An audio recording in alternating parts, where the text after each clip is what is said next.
Olá, pessoal. Vocês estão bem? Espero que sim.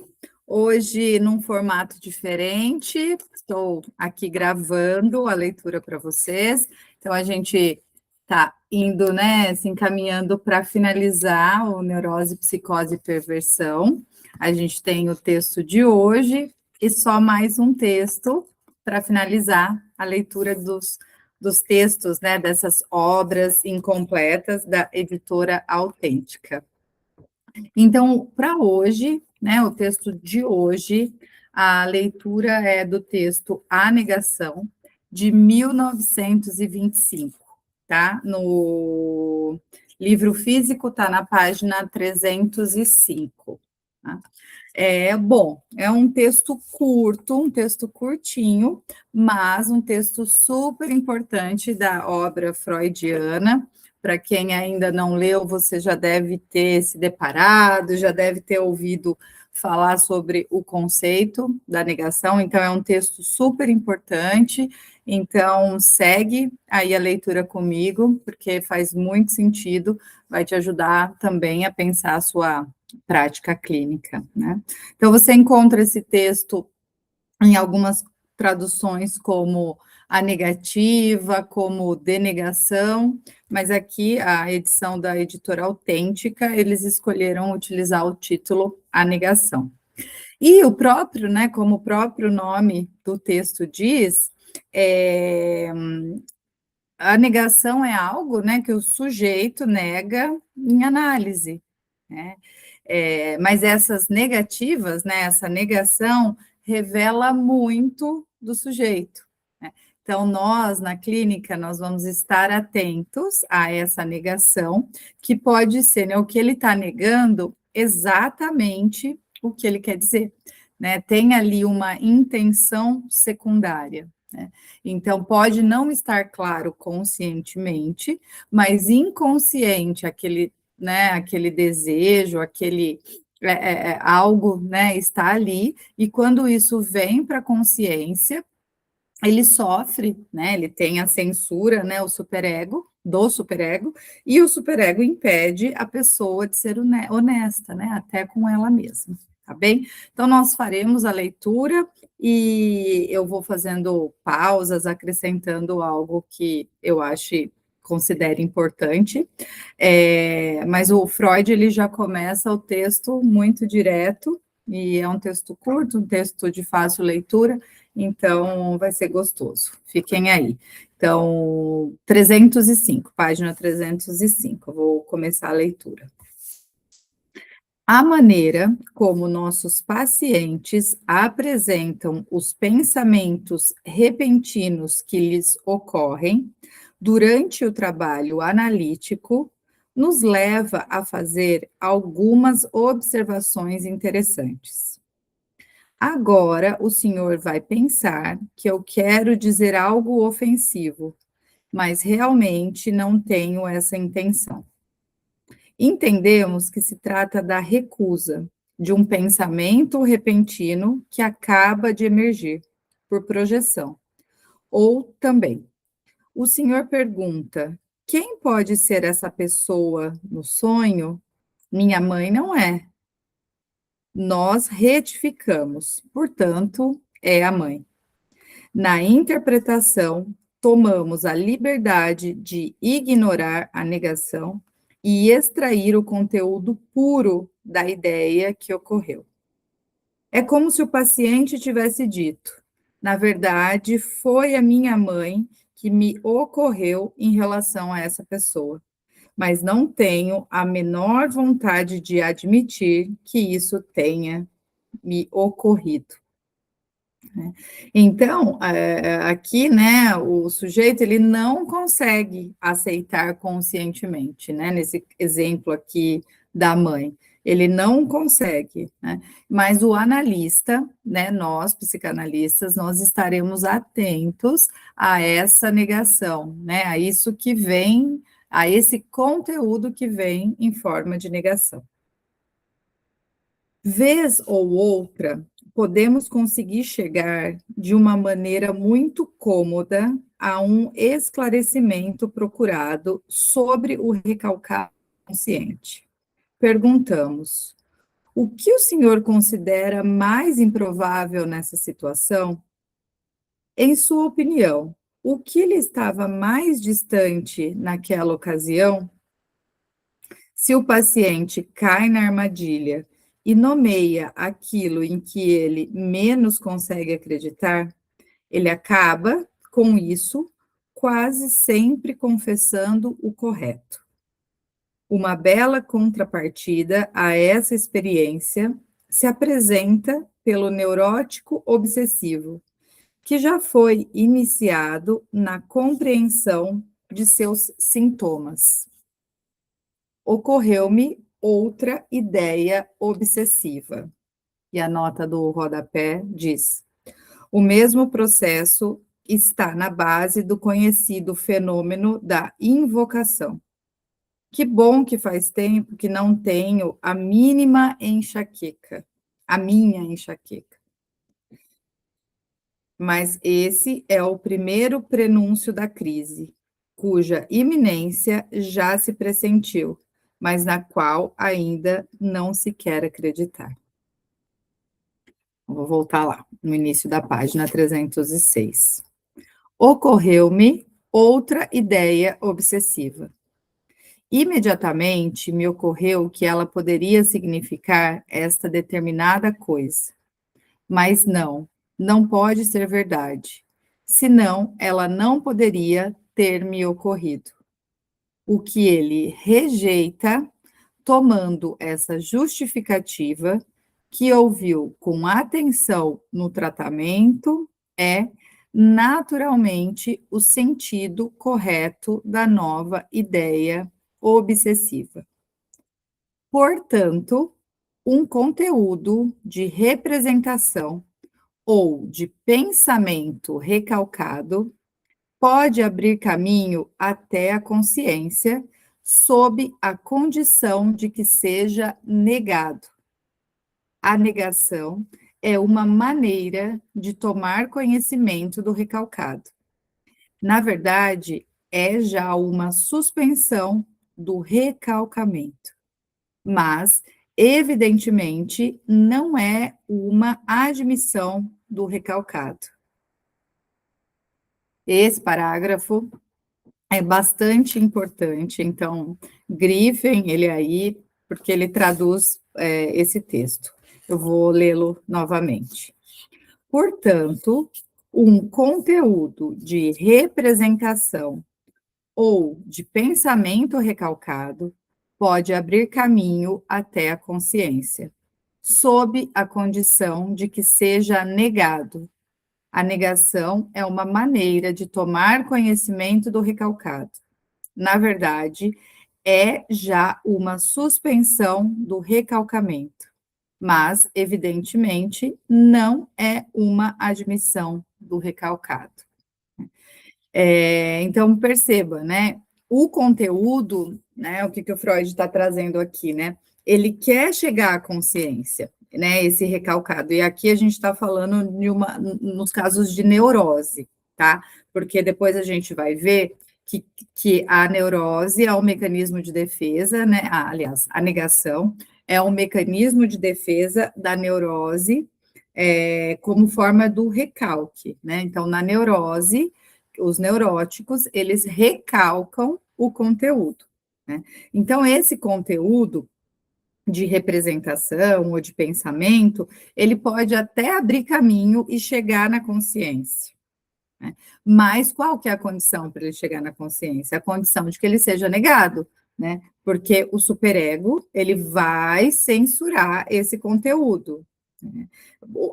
O sujeito, ele não consegue admitir nem para ele mesmo, né? Ele não consegue ser honesto com ele mesmo. Então, isso vem através da negação, né? E a negação, né, o que o Freud está dizendo, já é uma maneira de se tomar conhecimento desse recalcado, já é uma suspensão desse recalcamento. Então, na nossa clínica, estejamos atentos às negações, né, ao que vier em forma de negação, porque pode já ser o recalcado, vindo numa forma de negação, tá? Voltando aqui. podemos ver como, nesse caso, a função intelectual se separa do processo afetivo. Com a ajuda da negação, apenas uma das consequências do processo de recalcamento é revogada, a saber, a de seu conteúdo de representação não chegar à consciência. Disso resulta uma espécie de admissão intelectual do recalcado, com manutenção do essencial quanto ao recalcamento. Ah, me ocorreu aqui, acabei de perceber que eu cometi um erro, né? Eu li a nota do rodapé ali no 1, mas a nota do rodapé se refere ao que eu acabei de ler agora, tá? Então eu vou repetir. Disso resulta uma espécie de admissão intelectual do recalcado, com manutenção do essencial quanto ao recalcamento. Então, a nota de rodapé diz: o mesmo processo está na base do conhecido fenômeno da invocação. Que bom que faz tempo que não tenham a minha enxaqueca. Mas esse é o primeiro prenúncio da crise, cuja iminência já se pressentiu, mas na qual ainda não se quer acreditar. Então, Freud está falando, né, que é o mesmo processo. No curso do tratamento analítico, produzimos frequentemente outra mudança muito importante e bastante estranha da mesma situação. Conseguimos vencer também a negação e estabelecer a plena aceitação intelectual do recalcado. Com isso, ainda não foi suspenso o próprio processo de recalcamento. Como é tarefa da função intelectual de juízo afirmar ou negar conteúdos de pensamento, as observações precedentes nos levaram à origem psicológica dessa função. Negar algo no juízo significa, basicamente, isso é alguma coisa que eu preferiria recalcar. A condenação é o substituto intelectual do recalcamento. Seu não é a marca característica deste. Um certificado de origem, tal como o Made in Germany. Por meio do símbolo da negação, o pensar se liberta das limitações do recalcamento e se enriquece de conteúdos dos quais não pode prescindir para o seu desempenho. Então, olha que rico, né, essa última frase que eu acabei de ler. Por meio do símbolo da negação, o pensar se liberta das limitações do recalcamento e se enriquece de conteúdos dos quais não pode prescindir para o seu desempenho, né? Então, é como, né, se eu, nessa um funcionamento aí do aparelho psíquico, né, através da negação, né, nós, né, estivéssemos liberados a pensar. Não, está liberado, né, o inconsciente diz, está liberado falar sobre isso. Por quê? Porque você vai falar negando. Então, olha que rico, né, como o nosso aparelho psíquico funciona, né, de forma muito rica. Então, o conteúdo vem, mas ele vem em forma de negação. Então, assim, dessa forma, está liberado. Né? Então, porque eu estou negando, né, o paciente, o analisando, ele está negando, ele não está, não é isso, né? Quando, na verdade, é o verdadeiro conteúdo que ele está trazendo. A função do juízo tem, essencialmente, duas decisões a tomar. Ela deve atribuir ou desatribuir uma qualidade a uma coisa, e ela deve aceitar ou contestar a existência de uma representação na realidade. A qualidade sobre a qual se deve decidir poderia ter sido originariamente boa ou má, útil ou nociva. Na linguagem das mais antigas pulsões orais, seria assim expresso: isto eu quero comer ou quero cuspir. E, em uma tradução mais ampla, isto eu quero introduzir em mim e isto eu quero tirar de mim.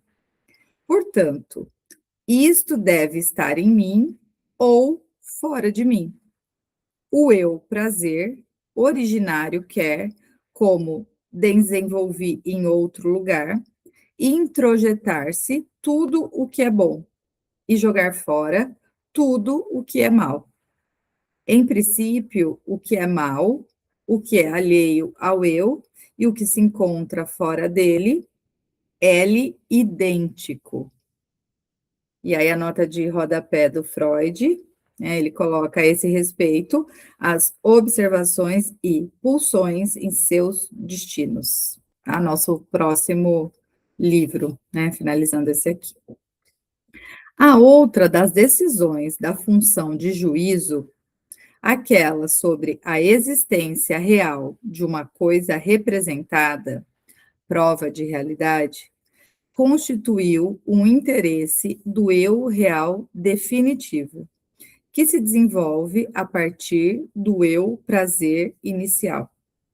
Agora não se trata mais de saber se algo percebido, uma coisa, deve ou não ser acolhido no eu, mas se algo presente no eu, como representação, pode também ser reencontrado na percepção, realidade. Como podemos ver, trata-se novamente da questão do fora e do dentro. O não real, o que é meramente representado, o subjetivo, é apenas interno. O outro, o que é real, está presente também no exterior.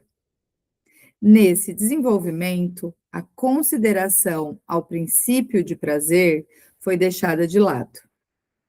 A experiência ensinou que não é apenas importante se uma coisa, objeto de satisfação, possui a boa qualidade. Portanto, se merece ser aceita no eu, mas também se ela está lá no mundo externo, de maneira que se possa apoderar-se dela segundo a necessidade. Para compreendermos essa progressão, é preciso que nos lembremos de que todas as representações se originam de percepções que são repetições daquelas. Então vamos lá, né? Vou voltar aqui para tentar esclarecer, né? Vamos, acho que vale lembrar, né, que o inconsciente é atemporal.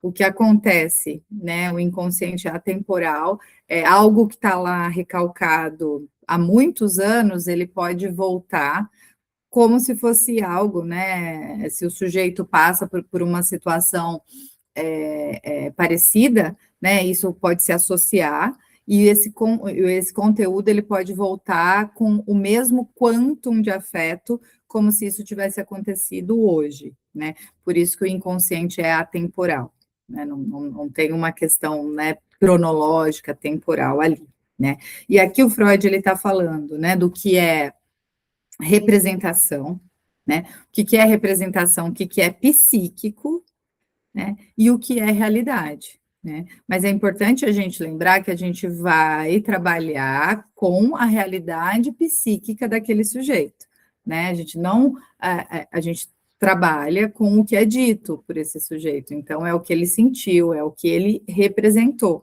né? É a representação psíquica, né? É a realidade psíquica dele, né? Então aqui o Freud fala. Para compreendermos essa progressão, é preciso que nos lembremos de que todas as representações, então aqui a gente pode entender, né, como psíquico, de tudo que ficou representado no psíquico, se originam de percepções. Aí a percepção, a gente está falando da realidade, que são repetições daquelas. Portanto, originariamente, a existência da representação já é uma garantia para a realidade do representado. A oposição entre subjetivo e objetivo não existe desde o início. Ela só se estabelece porque o pensar possui a habilidade de tornar novamente presente, por meio da reprodução, na representação, algo que foi uma vez percebido, sem que o objeto exterior precise ainda estar presente. O primeiro e mais imediato objetivo da prova de realidade não é, portanto, o de encontrar na percepção real um objeto correspondente ao representado ou ao psíquico, mas sim o de reencontrá-lo, de se convencer de que ele ainda está presente. Outra contribuição para a separação distintiva entre subjetivo e objetivo baseia-se em outra faculdade da capacidade de pensar. A reprodução da percepção, então, da realidade, na representação, né, no psíquico, nem sempre é sua fiel repetição. Ela pode ser modificada por omissões e ser alterada por fusões de diversos elementos. Então, eu vou ler de novo para. Eu vou substituir, então, onde o Freud fala percepção, eu vou ler realidade, e onde ele fala representação, eu vou ler psíquico, tá? A reprodução da realidade no psíquico nem sempre é sua fiel repetição.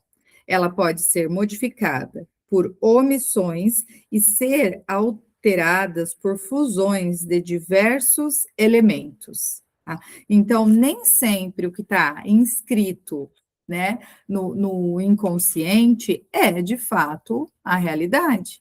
Né? É a percepção, né? Por isso que aqui no livro, né, o texto é percepção, mas então é essa realidade e ela vai, né, se inscrever, ela vai, né, para o inconsciente, né, é uma representação, é o psíquico, e nem sempre é uma fiel repetição. Ela pode ser modificada por omissões, por fusões, tá? A prova de realidade deve, então, controlar até onde se estendem essas deformações. Reconhecemos, no entanto, como condição para a instalação da prova de realidade que tenham sido perdidos os objetos que um dia trouxeram satisfação real. O julgar é a ação intelectual que decide sobre a escolha da ação motora, que põe fim ao adiamento do pensamento e que faz a passagem do pensar ao agir. Também já tratei do adiamento do pensamento em outro lugar. Ele deve ser visto como uma ação experimental, um tatear motor com mínimos dispêndios de descarga. Pensemos, onde teria o eu praticado esse tatear anteriormente? Em que ponto teria aprendido a técnica que ele utiliza agora nos processos de pensamento? Isso aconteceu na extremidade sensória do aparelho psíquico, nas percepções sensoriais. Segundo nossa hipótese, a percepção não é de forma alguma um processo puramente passivo, mas o eu envia periodicamente pequenas quantidades de investimento ao sistema perceptivo, por meio das quais ele experimenta os estímulos externos, para de novo retirar-se depois de cada um desses avanços tateantes.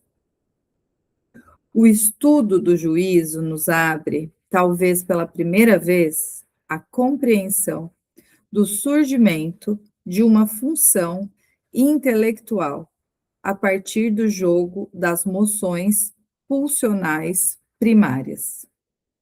O julgar é a continuação objetivada daquilo que originariamente é realizado de acordo com o princípio de prazer, a inclusão no eu ou a expulsão para fora do eu.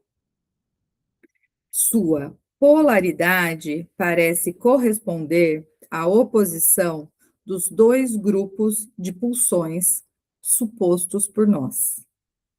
A afirmação, como substituto da união, pertence a Eros, que a gente conhece como pulsão de vida. A negação, sucessora da expulsão, pertence à pulsão de destruição, ou seja, de morte. O prazer de negar em geral, o negativismo de certos psicóticos deve provavelmente ser entendido como um sinal de desfusão pulsional, através da retração dos componentes libidinais. No entanto, o desempenho da função de julgamento só se torna possível pelo fato de que a criação do símbolo da negação permitiu ao pensar um primeiro grau de independência dos efeitos do recalcamento e, portanto, também da coerção do princípio de prazer. Agora, esse parágrafo final bastante importante. A essa concepção da negação se ajusta muito bem o fato de que, na análise, não ocorre nenhum não vindo do inconsciente, e de que o reconhecimento do inconsciente por parte do eu se expressa numa fórmula negativa. Não existe prova mais contundente da bem-sucedida descoberta do inconsciente do que quando o analisando reage com a frase: não foi isso que eu pensei, ou nisso eu não pensei nunca. Então, finalizamos o texto, mas vamos lá, vamos conversar um pouquinho sobre ele, né? Então, é um texto bastante curtinho, voltem, leiam, tá? Leiam com calma, com tranquilidade, e aí vão estudando as palavras que o editor traz lá nas notas, né? As traduções. É bastante interessante também, a gente voltar para essas notas, entender o uso de cada palavra, né? Claro que depois ela vem traduzida para a gente, então é legal a gente voltar, né, e reler essas notas, tá? Então voltem e façam isso, né? E aí o Freud, então, ele fala tudo isso, talvez não esteja tão claro, mas depois o Lacan, né, ele volta para esse texto e ele vai explicar as formas, né, da negação em cada estrutura. Tá? E é isso que agora eu vou falar um pouquinho com vocês. Mas vamos lá, né? O que o Freud trouxe muito aqui é esse funcionamento, né? Então é interessante a gente pensar nesse funcionamento psíquico, né? E ele fala aqui o estudo do juízo. Quando ele fala de juízo, a gente pode entender como supereu, e como, né, ou supereu ou superego, e como, né, as vivências desse sujeito vai fazer também, né, com que ele, a forma como ele simboliza, né, então algumas, algumas vezes a simbolização ela vem a partir do Édipo, né? Porque aqui, quando o Freud fala do psicótico, né, aqui quase no final do texto, ele fala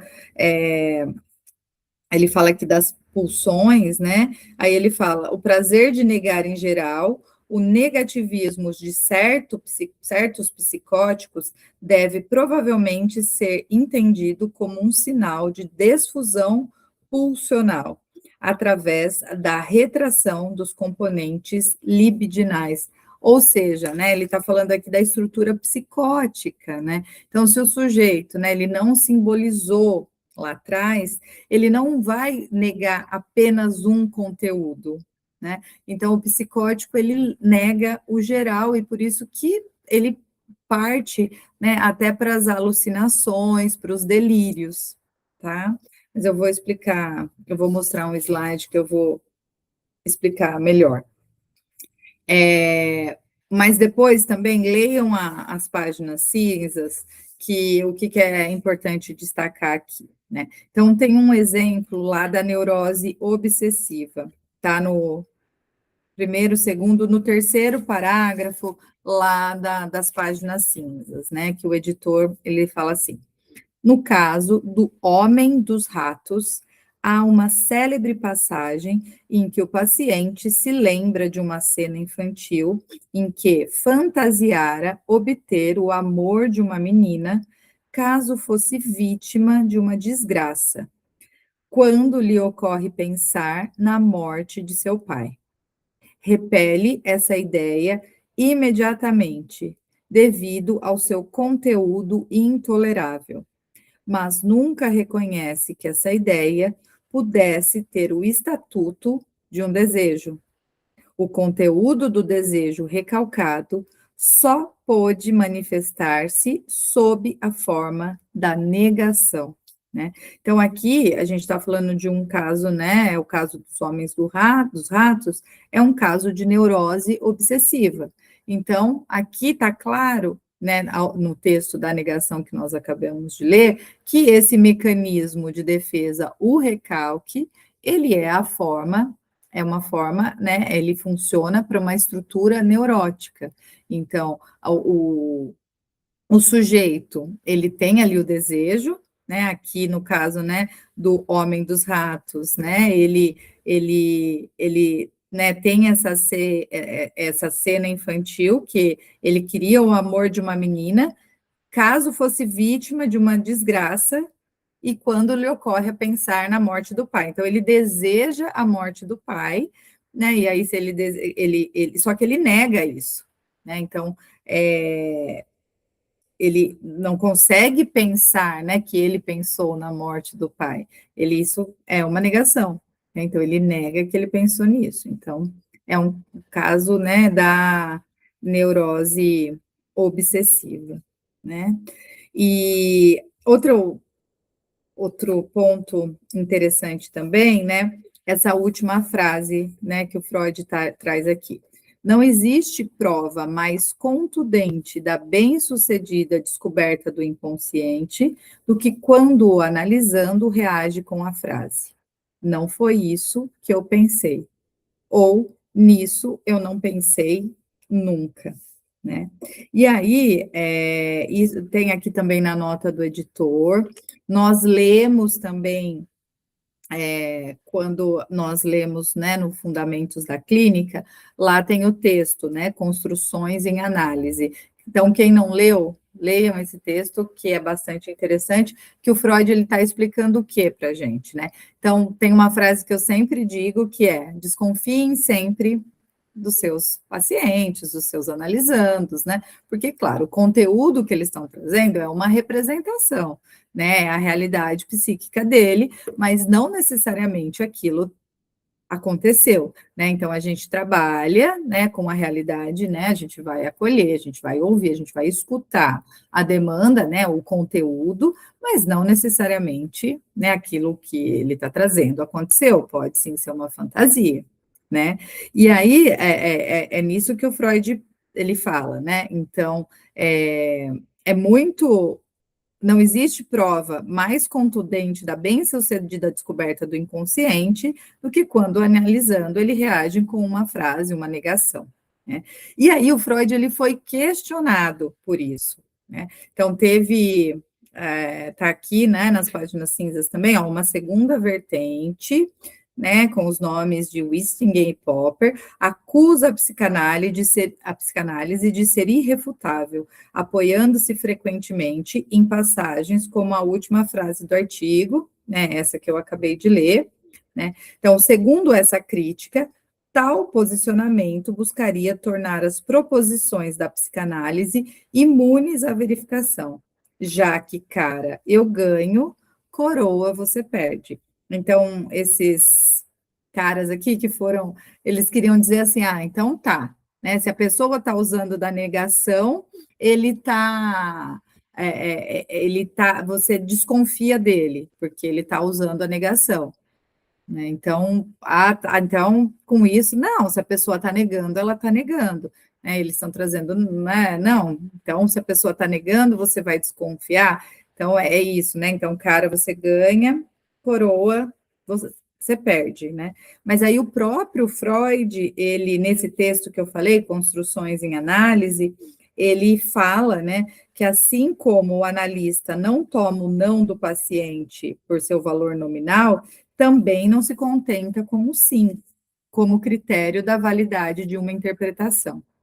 Apenas o próprio curso do tratamento pode fornecer confirmações indiretas, que mostram ou não a correção da interpretação.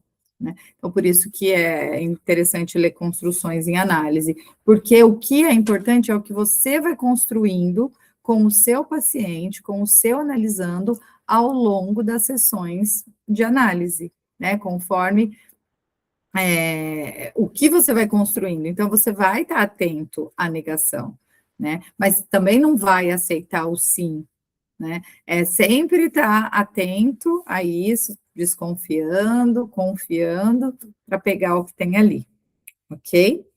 E aí, por último, né, o editor ele traz aqui, né, que uma terceira vertente que marcou época na história da psicanálise, concede a esse curto texto um lugar central no que ficou reconhecido como o retorno a Freud. Né? Então, Jacques Lacan, ele lê as estruturas clínicas freudianas a partir das formas de negação e seus correlativos mecanismos psíquicos. Tá? Então, o Lacan, ele vai voltar, ele vai retornar a esse texto, ele vai, né, esse retorno a Freud, ele vai no linha a linha, e no seminário 1, ele fala, né, ele lê as estruturas através desse texto. Então, vou projetar rapidamente aqui.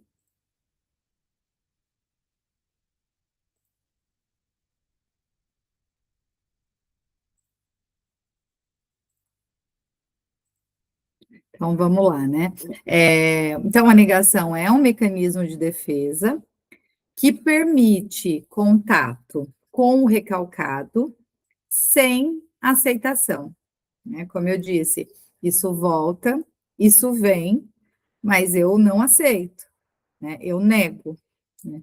E eu frisei bastante, né? Então, ao longo da nossa leitura, né, que nas formas, então, a neurose é através do recalque, né? O neurótico, ele sabe a realidade, mas ele tem limites, então ele recalca, né? Já o psicótico, né, que eu citei ali atrás brevemente, ele rejeita, né? Mas ele não rejeita só o conteúdo, né? Ele já não tem nem essa, né, inscrição psíquica, né? Lembra, eu falei de simbolização, né? É a foraclusão. Ele não sabe nada do que está acontecendo, né? Já o perverso, né, como que é a negação dele? É a recusa da castração. Então, ele sabe a realidade, ele sabe os limites, mas mesmo assim ele recusa essa castração, ele vai lá e faz.